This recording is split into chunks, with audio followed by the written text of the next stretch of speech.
什么？郑国神剑复苏了？是不是有一品强者去了大凤京城，引动了那件神兵？要不然，我想不出什么理由能让郑国神剑复苏。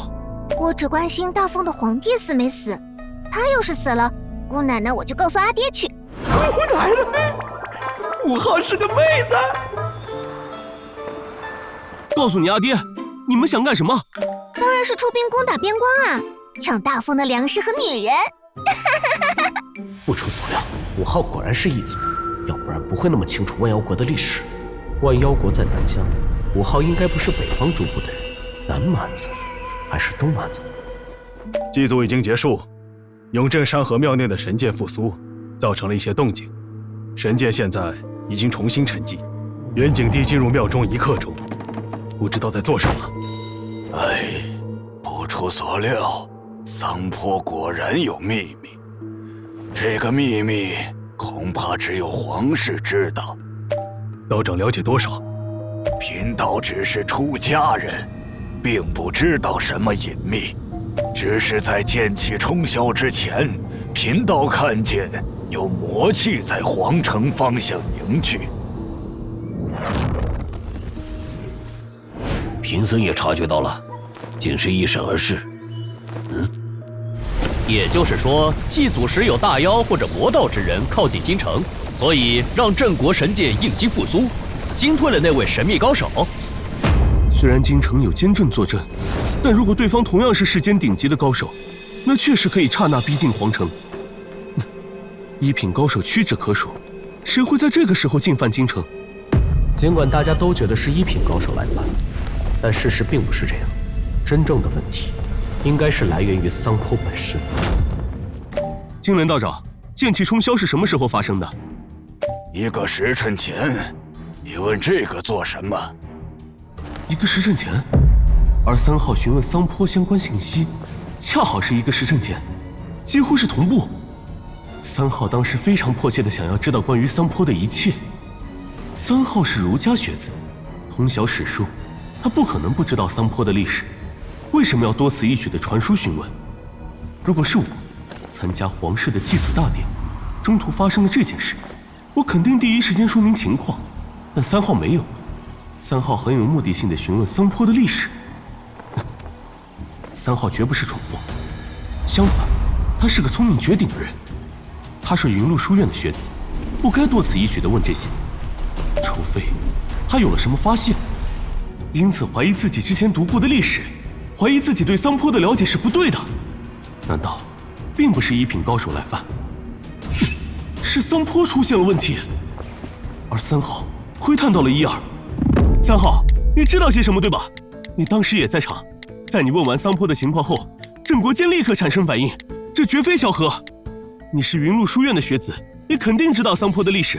书院的藏经阁里记载的桑坡历史，只会比我说的更详细。我当时就觉得奇怪，你为何如此一问？不，我是真的不知道。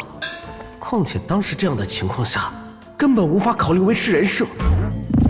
因为你对自己的认识产生了怀疑，你觉得以前学到的桑坡历史很可能是错误的。原来是这么一回事。原来我是这么想的呀！4号真是大推理家呀！虽然猜测是错误的，但不得不承认，4号非常敏锐，是所有人里反应最快的。不愧是曾经入朝为官的读书人。等等，这么说的话，问题本身来自桑坡，而不是有1品高手入侵。这就要问3号了。我确实知道一些不为人知的内幕。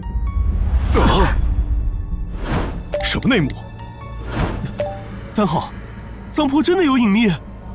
你知道什么隐秘？能告诉我们吗？阿弥陀佛。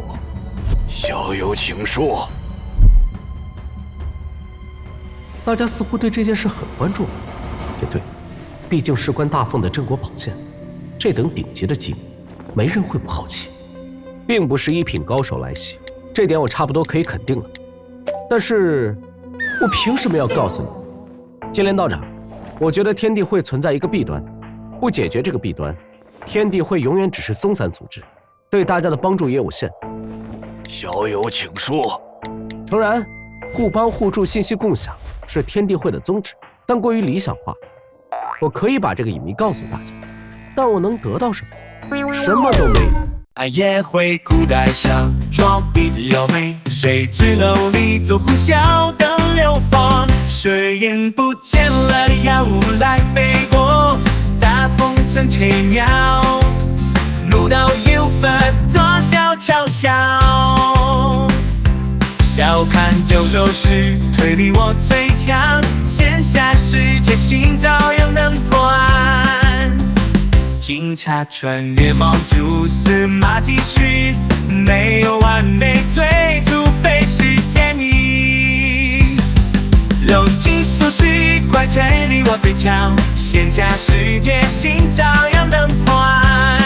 警察穿越猫蛛丝马迹寻，没有完美罪，除非是天意。